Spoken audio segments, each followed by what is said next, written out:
인사드립니다. 제가 오늘 말씀드릴 내용은 앞서 방금 황병희 교수님께서 말씀해 주셨지만 여러 가지 난 트랜스페모랄 어프로치들이 많긴 하지만 여전히 많은 페모랄 어프로치들을 하고 있고 그런 페모랄 펑처 사이트 블리딩의 대처법에 대해서 말씀을 드리고자 합니다. 사실 이제 1군 선생님들께서 탑이 잘 하고 나가시면은 이제 주위에 왔다 갔다 하던 저 같은 오후반이 들어가서 이제 주로 막는 경우가 많은데요. 뭐 간단합니다. 결국에는 열심히 누르면은 다 지혈이 되긴 하는데 그래도 안 되는 경우가 일부 있어서 짧게 한번 보여드리고자 하겠습니다. 뭐 페모럴 액세스는 점점 이제 트랜스레디얼 많이 하고 있기는 하지만 뭐 PCI도 그렇고 뭐 다른 이제 난 트랜스페모랄을 쓰긴 하지만 아직까지 스트럭처럴 핫 디지즈 뭐 아orta의 그런 시술의 인터벤션에 있어서는 확실하게 필요한 것은 맞습니다. 근데 하다 보면은 진짜 하는 싶은 그런 진짜 카타스트로픽한 경우들이 많이 생기죠. 뭐 85세 여성 환자분이고 수술하기 싫어서 캐비지 서지컬 에비안 안 하려고 PCI 탑의했는데 이렇게 막 세고 있으면은 진짜 가슴이 철렁 내려앉을 때가 많은 것 같습니다. 근데 이제 문제는 순환기 내과를 이제 예전부터 계속 쭉 해오셨던 선생님들은 너무나 이제 아울타 페모랄 펑처도 잘하고 하는데 이게 점점 트랜스 레디알의 비중이 높아지다 보니까 역설적으로 지금 이제 트레이닝 받는 선생님들은 진짜 탑이 뭐 스트럭처럴 핫 디지즈, 아울타 이런 인터벤션에 참여하지 않으면은 실제 페모랄 펑처를 할 수 있는 기회 자체가 박탈당하고 있는 것은 맞습니다. 이 페모럴 엑서사이트 컴플리케이션이 이렇게 그냥 멍들고 간단한 걸로 끝나면은 제일 좋긴 하겠지만 다들 아시겠지만 사망까지 이르는 것이 이제 페모럴 문제가 되겠고요. 사실 캣뎁 안에서 모빌리티 모탈리티의 메이저 코즈 중 하나고 사실 가장 중요한 것 중 하나가 이제 오늘 말씀드릴 블리딩이 되겠습니다. 여러 가지 리스크 팩터들이 있는데 뭐 나이가 많고 그 다음에 비만이 있고 그 다음에 이미 말초혈관 질환이 있는 환자들도 문제가 되고요. 이제 환자 페이션트 레벨 리스크 팩터고 프로시저 관련해서는 이제 뚫었던데 또 뚫거나 아니면은 지금 방금 보셨듯이 이제 라지 시스들이 적어도 14, 16프렌치 이상 들어가는 이런 타비 시술 같은 것도 굉장히 하이 리스크가 되겠습니다. 저는 항상 그렇게 생각하지만 그냥 속된 말로 설레발 떠는 게 제일 좋은 것 같습니다. 가장 좋은 대처법은 예방법이다라는 것이고요. 그래서 잘 시작을 해야지, 펑처를 잘 해야지 나중에 문제가 안 생기고. 근데 이제 페모럴 액세스 블리딩의 대처법 중 그냥 이 정도 하면 되겠지. 다 된 밥에 코 뿌린다로 그만두면은 안 되고 사실 끝까지 확실하게 해야지 이제 그날 밤에 펠로도 그렇고 주치의도 잘 편하게 잠을 잘 수 있는 것 같습니다. 흔히들 요 세 가지를 많이 이야기들 합니다. 아나토미를 잘 알고 어디를 펑처할지 잘 계획을 한 다음에 그 다음에 꼭 소노 가이던스를 하라고 요즘엔 점점 더 얘기하고요. 과거에는 저도 페모랄 펑처 배울 때는 그냥 손으로 만지고 펄스 느끼고 찌르는 거였지 누가 초음파를 봐라고 했는데 요즘에는 여기 전 세계적으로 소노를 쓰라고 되어 있고요. 실제로 저도 안 하고 있기는 한데 마이크로 펑처 니드를 꼭 써가지고 페모랄 펑처를 하라고 여기저기서 이야기를 많이 하고 있습니다. 요 세 가지를 잘 하면은 최소한 컴플리케이션을 줄일 수 있다라는 것이 되겠습니다. 아나토미 같은 경우에 너무나 잘 아시니까 넘어가고 근데 꼭 그냥 플로로만 밟지 말고 CT도 보고 초음파도 보고 여러 가지를 같이 보면은 도움이 많이 되실 것 같고요. 뭐 다들 아시겠지만 이게 찔러가지고 환자가 뭐 정상적으로는 우리가 헤모스tat 가지고 보고 찌르면 되는데 이게 환자가 내가 들어가는 앵글이 이상하다든지 아니면 앵글은 괜찮은데 환자가 오비스해가지고 혈관이 저 안에 들어가 있으면 실제로 원하는 곳에 펑처가 안 될 수도 있으니까 초음파를 써라라는 게 되겠고요. 뭐 이런 경우도 있잖아요. 어디가 이제 그런 아나토미칼 랜드마크가 없는 경우도 있을 수 있으니까 굉장히 초음파가 중요하게 되겠고 초음파를 보는 거의 장점은 안전하고 사실 초음파가 환자에게 해가 될 거는 없고 그리고 사실 요즘에는 어느 캣방에도 진짜 나쁜 구린 초음파라도 하나는 있기 때문에 그거를 가지고 이제 보시다 보면은 많이 도움이 되고 러닝 커브가 있지만 그렇게 어렵지는 않고 또 동시에 여러 가지 이제 모달리티를 같이 쓸 수 있다는 장점이 있습니다. 보면은 초음파를 그냥 플로로스코피 쓸 때보다 초음파를 쓸 때 이거 찔러서 성공할 때 이제 어템트 횟수도 줄어들게 되고 그 다음에 한 번 찔러서 이제 성공 확률도 높아지고 메인 펑처 확률의 가능성도 낮아진다고 되어 있고 결론적으로는 이제 시간이 단축되게 되겠습니다. 그래서 뭐 하고 나서 잘 펑처를 했으면 이렇게 잘 확인까지 해주는 게 도움이 되겠고요. 이제 이런 클로징 디바이스도 잘 사용을 할 줄 알아야 되겠습니다. 이제 그렇게 다 잘 했는데도 불구하고 이런 블리딩이 있고 컴플리케이션이 생긴다고 한다면은 그 다음에 이제 캣방 안에 있을 때는 그리고 쉬스가 있을 때는 이제 안지오를 해서 찍어보면은 가장 도움이 되겠지만 이미 이제 CCU로 갔다라고 하면은 초음파를 보거나 아니면은 다시 캣방으로 데리고 와서 이제 반대쪽 페모랄을 펑처를 해가지고 안지오그래피를 하게 되겠습니다. 여러 가지 블리딩을 막기 위한 또는 이제 블리딩 말고 이런 AV 피스툴라나 수도애니리즘을 막기 위한 여러 가지 방법들이 있는데 조금 한 번씩 살펴보도록 하겠습니다. 뭐 사실 탑이한 환자들 블리딩만 말고 뭐 여러 가지 사실 페모랄 어프로치 블리딩이 많아서 다양하게 그냥 가져와 봤습니다. 뭐 탑이한 환자들이 심하면 심했지 덜하지는 않을 거니까 82세 여성 환자분이고 PCI하고 나가시기 직전에 환자 뭐 클로징 디바이스까지 다 했는데 굉장히 많이 부풀어 오르고 반대쪽 펑처에서 찍어 보니까 이제 터졌습니다. 터졌고 열심히 이제 뭐 환자가 이제 많이 부풀어 올랐기 때문에 이제 이미 레프트 반대쪽을 찔렀기 때문에 이제 벌룬 탐포나드로 했습니다. 5분 하고 찍어보고 사실 벌룬 한 다음에 당연히 막혔을 거라고 생각을 하지만 그래도 저는 한 번씩 이렇게 찍어가지고 진짜 안 새는지 확인해보고 있고요. 5분 하고 찍어보고 5분 하고 찍어보고 5분 하고 찍어보고 했더니 10분 지났을 때는 새고 있고 15분 지났을 때도 보면은 약간 뒤에 이렇게 새고 있는 게 남아 있습니다. 근데 요 이제 제 환자분은 아니었고 제가 이제 지나가다가 이제 맡고 있는 상황이었는데 이 선생님이 이제 PCI 했는데 어떻게 브로타민을 쓰냐 안 된다 스텐트 트롬보시스 생긴다 그래가지고 저는 괜찮을 것 같은데요라고 했는데 15분 지나도 안 막혀서 이제 이 다음에는 고민해야 되는 게 이제 혈관외과를 부를까 흉부외과 부를까 아니면은 그라프트 스텐트를 넣어야 되나 고민하는데 선생님 잠깐 나가서 환자분 보호자분께 설명하시는 사이에 프로타민 살짝 드렸습니다. 드리고 5분 더 했더니 막혔습니다. 그래서 프로타민은 잘 사용하면 굉장히 도움이 되는 좋은 약이고요. 뭐 반 앰플 또는 이제 ACT에 따라서 이제 하나 다 드리고 천천히 주는 게 중요하고 NS나 ODW 다 믹스가 가능합니다.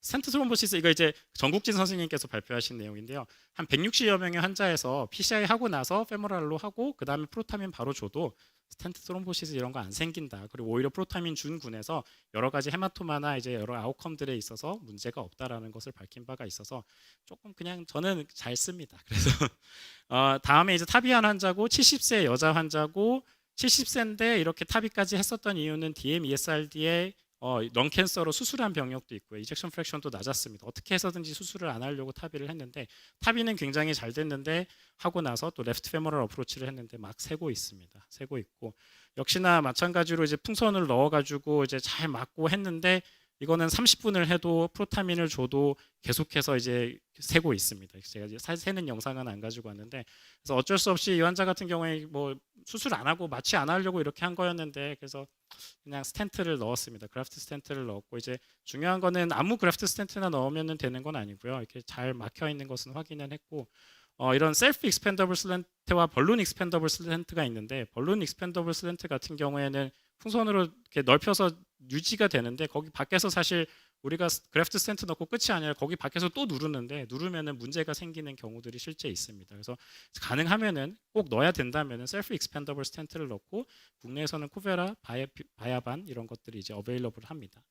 보면은 실제로 그런 케이스 리포트가 있습니다. 탑이하고 나서 페모랄 스텐트를 이제 그래프트 스텐트를 넣었습니다. 이거는 이제 벌룬 익스펜더블 스텐트를 넣었고요. 프랑스에서 하셨는데 하고 나서 매뉴얼 컴프레션을 했더니 그랬더니 스텐트가 그냥 바로 그 자리에서 찌그러지고 옆에서 보면은 확실하게 이 중간 부분에 찌그러진 것을 볼 수 있습니다.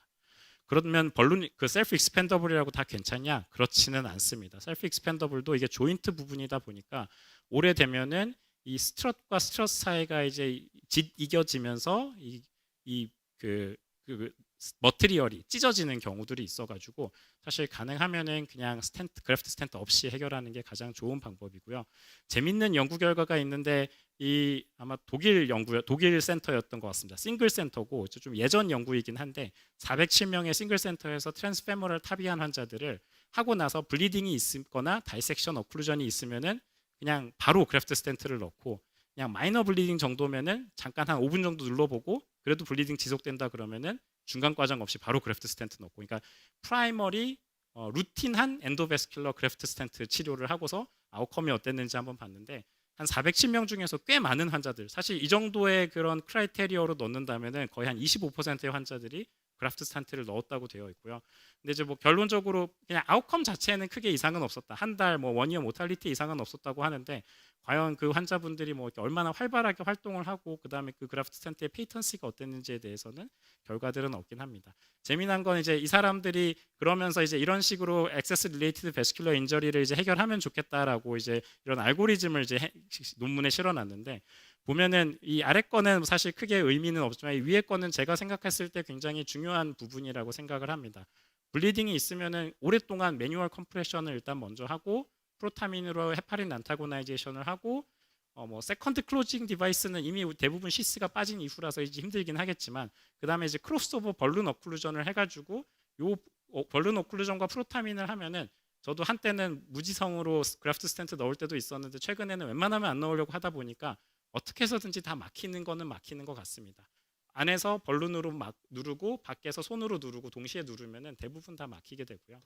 89세 남자고 이 사람은 이제 뭐 PCI를 했던 환자인데 하고 나서 이제 펠로가 그 라이트 페모랄로 PCI를 했고 이제 클로징 하라 그러고 나왔는데 뭔가 포클로즈가 잘 안 올라간다고 이상하다고 이제 이야기를 합니다. 그래서 이 사람이 저는 이제 가끔 가다가는 이제 먼저 CAG를 찍기는 그러니까 클로징 하기 전에 이제 안지오그래피에서는 특별한 아무 내용이 없는데 보면은 이제 익스터널 일리아크 아테리가 퍼포가 되어 있습니다. 이때는 이제 그 위에까지 안 올라가서 안 보였었던 거 있고 와이어가 올라가면서 그랬는지 시술 자체는 굉장히 오랫동안 시술하면서 문제가 없었는데 하고 나서 이제 혈압이 떨어져서 이상해서 봤더니 이런 상황이었던 거고요.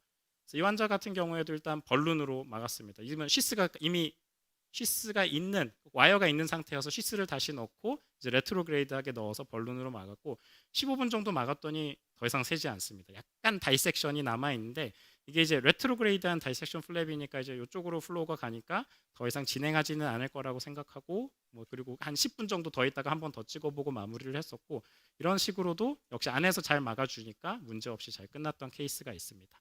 저는 항상 요 그래프트 스텐트 넣을 때도 그렇고 벌룬 넣을 때도 그렇고 이 딥페모럴 아테리가 막히면은 문제가 되지 않을까 꼭 거기 바이퍼케이션을 살려야 될까라는 고민을 많이 하게 되는데 최근에 이제 타비 환자는 아니었지만 이제 뭔가 경험을 좀 얻은 바가 있어서 좀 소개를 해드리려고 합니다. 57세 남자고 스테미로 오고 VP 버레스트가 와서 응급실에서 에크모를 넣고 올라오셔서 PCI까지 잘 했습니다.